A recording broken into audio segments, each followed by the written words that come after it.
Hello there and welcome to this edition of Eamonn and The Gaffers.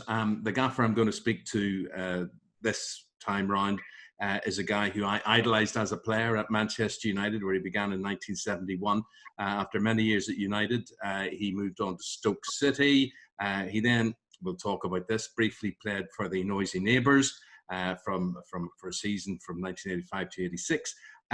He went off to Sweden, he went off to Austria, he played at Bury, he played at Preston, he played at Northwich, Victoria, and then he became a manager. First of all at Northwich, then Macclesfield, Stockport County, Morecambe as well, and then culminating, I suppose, on being the manager of his home team, his national team, Northern Ireland. He is the gaffer, Sammy McIlroy. Sammy, very good to see you. Pleasure, Eamonn.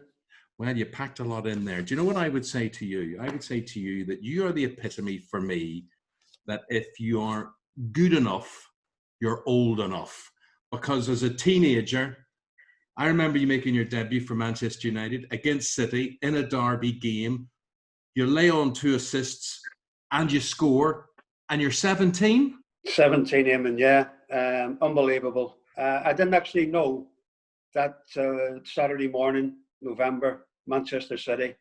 Frank O'Farrell was a manager at the time, and Friday I went into training as normal, thinking I was going to play in the mini derby that night against City, which they did in those days. The mini derby was a reserve game before the big game on the Saturday, and Bill Folkes was the reserve team manager at the time, big Bill Folkes.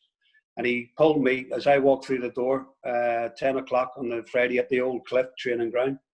And he said to me, listen, you won't be involved tonight. Go out and train. And you've got a report tomorrow at Old Trafford at 11 o'clock. Collar and tie. Make sure you go in a collar and tie. Eamonn, that's all he told me. Frank O'Farrell didn't say a word to me that day. No one said a word to me that day.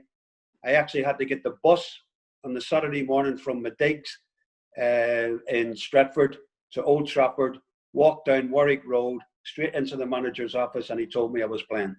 Right. Now, when you go on to be a manager, do you see any logic in that? Is the idea not to have you worrying for too long or unduly worried, or had they just simply not made up their mind whether you were playing or not? Well, Dennis Law, I found out, failed the fitness test that Saturday morning, from what I hear. And whether that was true or not, Eamonn, I don't know. Dennis didn't play. I took his place that day at Main Road, wore the number 10, which was unbelievable. I can't really answer that question, where Frank O'Farrell was giving Dennis the fitness test, or he didn't want to say to me, in case I couldn't sleep that Friday night, that I was going to be involved. Yes. I actually had the hump, Eamonn, that I wasn't playing in the mini derby on the Friday night, because I had no idea I was going to play in that derby game on the Saturday. Not even when you get on that bus. When I got on the bus, somebody said to me as I was getting on the bus, good luck today. And I was thinking, I wonder what he means, because I'd never seen any papers that morning. I don't know if there was any stories out that Saturday morning that I may be playing, but I couldn't understand this gentleman saying to me as I got on the 63 bus down to Warwick Road, good luck today. And I didn't understand what he was talking about. Gosh, not only all of this, I mean, this just couldn't have been a better start for you. But as I remember, being a Belfast boy, being from Northern Ireland, Georgie's still playing. He's still there in the team. Not only that, did he not lay off the pass from which you scored? Absolutely. But what had happened, Eamonn, was Tony Book had pulled the shirt off Bestie in the penalty area. Bestie was going to try and get the cross from Brian Kidd to turn and shoot. But Tony Book actually tugged his shirt and the ball came off Bestie. And I just followed up, luckily enough, and put the ball in the back of the net. So what you're saying is he wouldn't have passed to you, is what you're saying? Oh, Bestie wouldn't have passed, no way. he would have tried and scored Bestie, and you know that, Eamonn. But it came off Bestie and I put it in, and unbelievable feeling for myself. And but sorry, getting back to that Saturday morning, there was no mobile phones then. I mean, once I was told I was playing, I couldn't tell anyone. I couldn't tell any family members, anyone, that I was actually playing in that derby that day. It was so unbelievable. And after the game, because I couldn't drive, when the bus came back to Old Trafford, I had no idea how I was going to get back to my digs. I hadn't passed my test. I had no car. And unbelievably, this photographer from one of the papers said to me, can we take you to a local pub and have a photograph of you celebrating your derby? And he took me into this room and he took a photograph of me with a glass of Coca-Cola celebrating my goal. And that was in the papers. I think I was in the Monday paper, Daily Mirror or Daily Mail. And we had a game that night against Stoke City. And Frank O'Farrell called me and said, what were you doing in the pub after the game? Yeah. I said, only for a photograph, boss, because I don't drink. I had a Coca-Cola. I went back to my digs. So, so much to ask you as a result of that. When you think of how players are moulded and controlled, and the club do absolutely everything for them today, and there you were just left to get home. You're left you're looking after your own press and publicity, and you said to O'Farrell, right? So I went home to my digs. So were you a good boy? When we compare you to the other Belfast boy, were you a good boy, and did he ever try and lead you astray? Well, before the game, in the Derby game, when he found out I was playing, Bestie actually said to me, do well today, score a goal, I'll bring you a bottle of champagne on Monday. That's exactly what he said to me. And before the Stoke game, we met at Old Trafford. Bestie came in with a bottle of champagne. There you go. And I thought, oh, unbelievable. And to be honest with you, I mean, I don't drink champagne and never have. But because it was Bestie give me that bottle of champagne, I must have kept it for about 10 to 12 years because he gave it me. You know, I wasn't a champagne drinker. I do like a pint of lager, as all Irish people do. But I was never in Bestie's class, Eamonn. No. What did you learn? What did you take away from all of that when you became a gaffer, when you were a manager? And I'm getting back to the youth thing. 17. Your wee bones are hardly formed, for goodness sake. But, you know, that idea, we see it happening, you know, it's happened at United. We see it happening at Liverpool, whatever.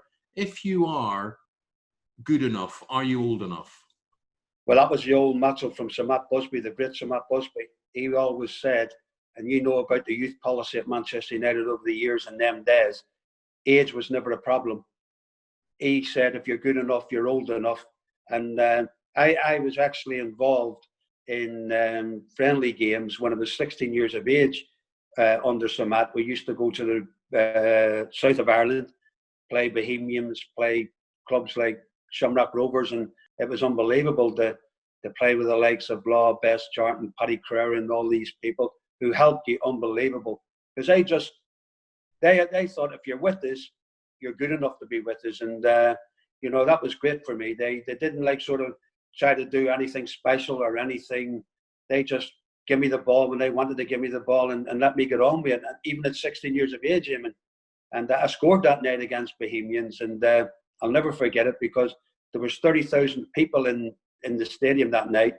And the game couldn't be finished because near the end of the game, the crowd just ran onto the pitch. About 10,000 ran onto the pitch to try to get a shirt off the Bestie, Dennis, Bobby, and they had to cancel the game about 10 minutes for the end because Manchester United going to the Republic was unbelievable in them days.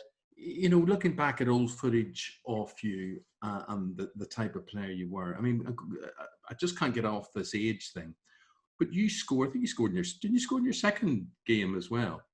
I scored in my first 4 games, Eamonn, for United. We played City, then we played Tottenham the week later at Old Trafford. Brian Kidd was injured that day. Dennis came back. We beat Spurs 3. I scored 1 and Dennis got 2. And then we went to Southampton. Bestie got a hat-trick. We win 5 and I scored 1 and Brian Kidd scored 1. So it was an unbelievable start. And I couldn't believe it myself, you know, because I knew once Brian Kidd was fit, Dennis Law was fit, I would be obviously going out of the side. But I had a run of like 5 games, I think, on the bounce, scoring 4 goals or something like that, which was remarkable for me. But you could see images and video of Charlton, of Law, of Best embracing you, hugging you, Yeah, And yeah, you see, I remember when I left Belfast and went to Manchester, I worked on a sports program for the BBC with Dennis Law, right? And my job at the end of the night after presenting, people said to me, the boss said to me, "You live near Dennis, don't you? You could bring him home. Save us getting a taxi. You bring him home." And I used to think, I'm driving Dennis Law. Dennis Law is in my car. But you've got Dennis Law giving you your praise and affirmation that yeah. you're as good as they are. You're one of them. Well, that's the way it was with them. And you mentioned them players, Best, Law, Charlton. For me, to play with them was my dream. I wanted to do that. And Besley was obviously at the forefront of that because of coming from Belfast and playing in the same team as them and training with them. And it was like I was like a kid in a sweet shop. Yeah. It was that feeling I had, and I had a thing in my mind that I can't let these people down, even though I'm playing and I'm expected to do as best I can. But I didn't want to let them down, thinking I shouldn't be there. If you understand what I'm trying to say, that sort of railed me on to do my best and try to show them that I can play. You're a great professional in that you end up playing for various clubs, managing various clubs. There was a long career in the lower leagues in terms of managing. I don't mean that derogatory. I simply want to get an insight into when people say the lower leagues, when you're at Macclesfield, when you're at Morecambe, it's almost the inference is the pressure is not as great. What is the pressure like? There's a pressure there, and it doesn't matter what level you're at, there's a pressure there. And you go back to Macclesfield, when I first got the club, it was called in them days the conference where we were in. And I got the job because the sector manager, Peter Ragg, who was the manager then, and they escaped going down lower into what you call now the Conference North, and the last game of the season. So they got rid of Peter Ragg, and I came in. And my first thoughts were, I could only see them twice a week, Tuesday and Thursday. And I'd been a professional since 16, 17 years of age for all that time. And then I was coming into a non-league environment, and I was thinking, how am I going to cope with this? Getting a phone call on a Thursday from somebody who was a fireman telling me, "Boss, I can't come in. I'm working a late shift tonight." And I hadn't probably seen him since maybe sometimes the Saturday game before. And I used to think, how am I going to cope with this? Because this is going to drive me mental. But one thing it did to me, Eamonn, it gave me an idea of how to manage man management, how to manage players who, let's be fair, they were playing for a hobby. It wasn't what they call life and death, because they had a job 7 days a week, 6 days a week, or whatever what it was. And I had to get to terms with that very, very quickly. When we have an image of a gaffer, a boss, a manager, you think it's team only. He's looking after the team. That's all he has to do. What else did you have to do? Well, my chairman at the time was a businessman, very successful businessman. But to go to him and say, "Listen, boss, we need to get so many players in here, blah, blah, blah." And he'd tell me, he was as honest as a day's long, Arthur Jones, and he would say to me, "Listen, Sammy, we've got no money here. I'm putting all my money to keep this club going. Maybe you might have to go around the community, seriously knock on doors and see if you can get help." Now, wait a minute. This is Sammy McIlroy, who has played in Manchester derbies, who's been in the FA Cup final a couple of times, who scored a goal at Wembley at the FA Cup final, who's adored in Northern Ireland, and he's now asking you to go around knocking the doors. So how do you take that? Well, obviously, it knocked me back a bit, to be honest with you. And I had an assistant with me at the time, a lovely man called Gil Prescott, who knew non-league inside out. Yeah.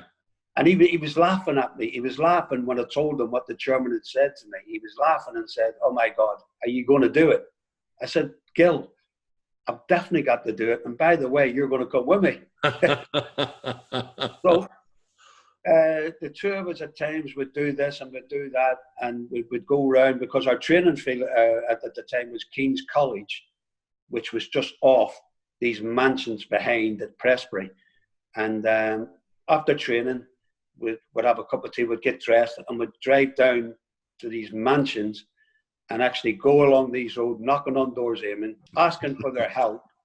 But unfortunately, we didn't get anything at all. The World Cup forays with Northern Ireland as a player, to be in a World Cup, was what, 2 World Cups you were in, 82 and 86? 82 Spain, 86 Mexico. Right. First of all, the joyous one. Well, they're both memorable for different reasons. España 82, to beat the host nation to get through to the next stage. I mean, just what was that like? Unbelievable. And for a small country like Northern Ireland, first of all, to qualify, Eamonn, to get there was incredible. But we had, since 1980 to 1986, we had a bunch of lads, majority seen it all the way through, which was like a club level. It was like a club spirit. It was unbelievable how we got on together.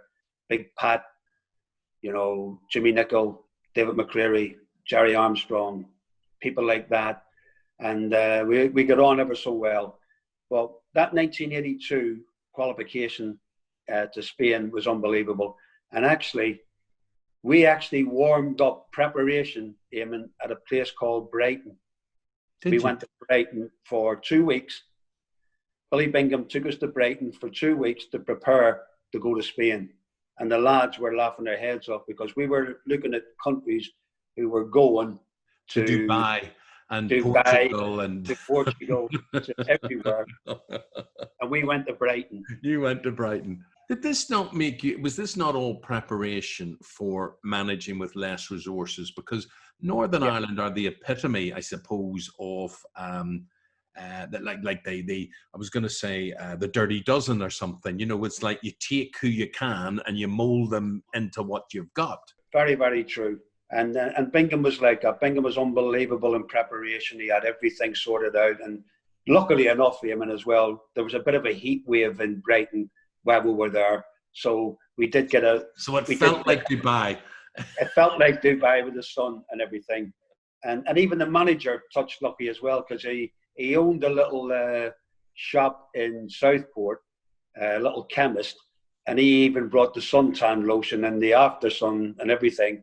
And he actually sold it. He actually sold it to the players. And we went to Spain, obviously as underdogs in that group as well. Spain, Honduras, Yugoslavia. We were just there, see ya, play your games, and home the next day after the group stage. Yeah. We even shocked the Irish FA, Eamonn, because they had us booked the day after we played Spain to come back home. Go back home. So they had to change the arrangements. They had to change. Moving 4 years on, and the pre-tournament training base was more luxurious, I imagine. It was Albuquerque was your base for Mexico. Yeah, it was 86, and your team captain this time round. But terrible personal tragedy for you in the build-up to the tournament. Tell us about that. Yeah, I actually left home 86, knowing that my father was dying of throat cancer. And I had this on my mind, and I talked to my mother at the time before I left. Mum, what do you think? And she was saying, son, go, because it'll keep your dad going. It'll keep him interested. It'll keep him watching the football. He's proud as punch that you're the captain. You're going. Just go and do your best and try to think about football and whatever. In Albuquerque, as you mentioned, Eamonn, we had a training session. And then when we got back to the hotel, Billy Bingham pulled me and said, can I have a word with you in my room? I said, yeah, no problem, boss. Well, can you tell me what it's about? He said, no, just come up and we'll have a chat. And Billy when I got to his room, I could see there was something wrong with Billy, and he couldn't really sort of talk to me. He was on about how's things going, where do you think the squad's doing, how do you think this, how do you think that? And I was thinking, yeah, no problem. All of a sudden, he said, listen, who's your best friend in life? And I said, do you mean football-wise or do you mean life? No, it's your mother, isn't it? I said, oh, it was Billy. Billy, she's the apple of my life. Well, you've just lost her. That's exactly how he told me, Eamonn, that my mother had passed away. I was actually expecting my father. I was expecting news from my father dying of throat cancer. But when he told me that my mother had died, my world just emptied. And this was a sudden, unexpected death. Unbelievable. She was never ill in her life. Never ill. She never complained about anything. Never complained about having a cold. Never complained about nothing. Looked after everyone around her. And then when I found out that she had passed away, well, obviously it broke my heart. And the only one thing that was on my mind was getting back to the funeral, which the Irish FA arranged the following day. And that's exactly how it happened. And when I went home, my father, obviously a very, very unwell man, because I didn't think I was going to go back, Eamonn. Once my mother had died and I'd been to the funeral, I was thinking I have to stay here with my father because he's next. He's next. And the doctors had told me it's be prepared anytime. But he was saying to me, he was pushing me out the door. He was saying, you get back there and you're the captain of that national team. You get back and do your best for the country and you do that. I couldn't believe it, what he was saying. Well, I could actually. Well, you could, because you'd have said the same, wouldn't you? Absolutely. He was football crazy, and he said, get back there. And I did. But obviously, my mind was still a little bit clouded and of my mother. And how I got through that tournament, Eamonn, I can't tell you. I don't know. The lads were fantastic. Big Pat, all the boys, they rallied around me. They were fantastic, and they helped me through the tournament. Jimmy Nicholl, Big Whiteside, all these people helped me through. Amazing. And you had some opposition, hadn't you, in Mexico, 86? Well, Brazil were in there. Spain again. Algeria. And it was unbelievable to play against a Brazilian side. You know, you dream about that, especially in a World Cup with their record in World Cups. And did football help you in any way, Sammy? I mean, this awful personal tragedy on your shoulders and this foreboding about your dad as well. Was football able to distract you in any way? For a certain time, yes, Eamonn, it was. Once you were on the training field, you got involved and you got things, and you were working up to the game. Once you played the game, obviously you were concentrating on the game. But once obviously that final whistle left and went, I had still thoughts obviously of my mother. But the football did help me. 20 years ago, your country comes along and says there's a vacancy for the top job and we'd like you to do it. Never an easy job. Had you any hesitation in accepting? I knew, to be totally honest with you, and I've never, ever said this before publicly, when that job offer came, deep down inside, it was at Macclesfield and we were doing well. I knew deep down inside, oh, am I ready for this? I'm not too sure I'm ready for this. But how could I turn down an offer of managing my country when I'd been in 2 World Cups and we'd won the British Championship twice, and they want me to take over as manager? I right away I said, yeah. Didn't even talk about what the money was. Didn't even talk about what it was. Give me the job. I couldn't turn it down, Eamonn. And it was a great honour to manage my country. But the difference between managing your country and managing any club team is that your resource is very restricted. With a team, you can go out into the market and you say, fancy him, wouldn't mind making a bid there. But for your country, you haven't got those options available, and your options from a country of 1.5 million citizens was very narrow. Very. And when I took over from Big Laurie McEnemy, who wished me all the best. Fantastic football man, Big Laurie. And he told me, Big Laurie said to me, listen, this is a hell of a hard job for you. People coming to their end of their career, or international career as well, when I took over. And I'm thinking, yeah, this is going to be difficult because, as you say, I couldn't go and buy somebody. I couldn't go and do this. I had to look at what I had. The first tournament, the first 18 months wasn't too bad with Neil Lennon, Jim McGilton, Lomas, Big Jerry Taggart, people like that. Wasn't too bad. We did okay. We finished up 11 points and whatever. But once they started leaving, that's when the problems started to happen, because I had to stick a load of young kids in who weren't ready. And it was so difficult. People, managers were pulling players out in friendly games, Eamonn, where they were going for promotion or fighting relegation. Some managers let me down who actually were players for Northern Ireland and wouldn't let me have certain players at certain times, especially friendly games. Ian Barraclough has just been announced as the new Northern Ireland manager, taking over from Michael O'Neill. Would you have any words of advice for him in the task that is ahead? He is in a better position than any other Northern manager I can think of, him in taking over the national team, because the bulk of the side is there. There's some fantastic young players coming through. Michael O'Neill's done a fantastic job with the time that he had. He went through a difficult phase early on and turned it round. Got to that European Championship, whatever, and had a fantastic time with the fans and everything. Built the squad up there and added these young players. And I think the boy Barraclough has got a fantastic opportunity of actually keeping going and having Northern Ireland fighting for qualification for the next tournament. I really do. Football's often compared to religion, and you are one of a relatively few number of players who have played for both United and City in Manchester.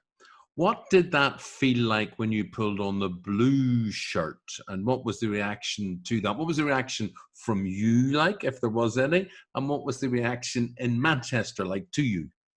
Totally honest with you, put it in a nutshell, I get booed in the warm-up in the blue shirt. And that was from the City fans. Right. For some reason, I scored in my debut for City against Coventry. And the next game at home on the Tuesday night against Leicester at Main Road, I got booed in the warm-up. You Busby this, you Busby that. The last Busby babe. Whether that was, I don't know, Eamonn, but there was a majority of that City crowd did not want me there. And when you think about it, you know, there's Dennis, played for both. Schmeichel, Andy Cole, Dan King. There's been a load. But in my time, in the 80s, I got booed in the warm-up and I couldn't believe it. My car was vandalised. It was pretty frightening at times. Even walking to my car after games when we'd won or whatever. Some of them used to target me. So not a nice experience then, not a nice memory. Nightmare. And one word, Eamonn, nightmare. Let's talk about a nightmare that then became a dream. You were part of the United side that were relegated, going back to the 73-74 season. But then, the next season, same manager, you went straight back up again and you challenged very well in the first division. So that was Tommy Doc. What was the difference with those two sides? Tommy Doc was unbelievable. When we got relegated, as you can imagine, being a United fan yourself, it was probably the worst feeling at my time in football, us getting relegated to then the second division. If you can remember that game where Dennis backheeled it in, the crowd invaded the pitch, game stopped, blah, blah, blah. I'll never forget that day, Eamonn, to be honest with you. Tommy Doc then, that next season in the second division, changed a few things, brought a few players in. Stevie Coppell, Gordon Hill, Stuart Houston. We had Lou McCarry, Jerry Daly, Brian Greenough, Martin Buchan, Big Stepney was still in goal. He got a squad together there, Eamonn, and that second division was one of the most memorable seasons I've had in football, the way we played. The football was breathtaking, and the support that we had, home and away, we had record gates away from home, as well as on Old Trafford. And it was a joy to play in that. But that part team. of that, I mean, you know, obviously there's the Busby way of playing, there's the Ferguson way of playing, but a lot of what the way United fans want the team to play is based on the cavalier, free-flowing, attacking way that Docherty introduced. Exactly. Going back to the Busby era with wingers, attack. If the opposition scored 2, we score 3. Tommy Docherty had that sort of motto as well. Attacking wingers, everyone goes forward, everyone defends. And it was absolutely a joy for the years that the Duck was at the club. Let's talk about the present Manchester United now.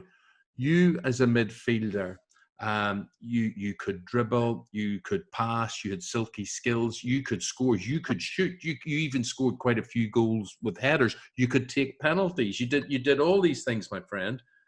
And you look at today's present midfield setup, and you've got various possibilities: a defensive midfield, you can have attacking midfield. But I put it to you that Bruno Fernandes is a man who I'm sure has caught your eye.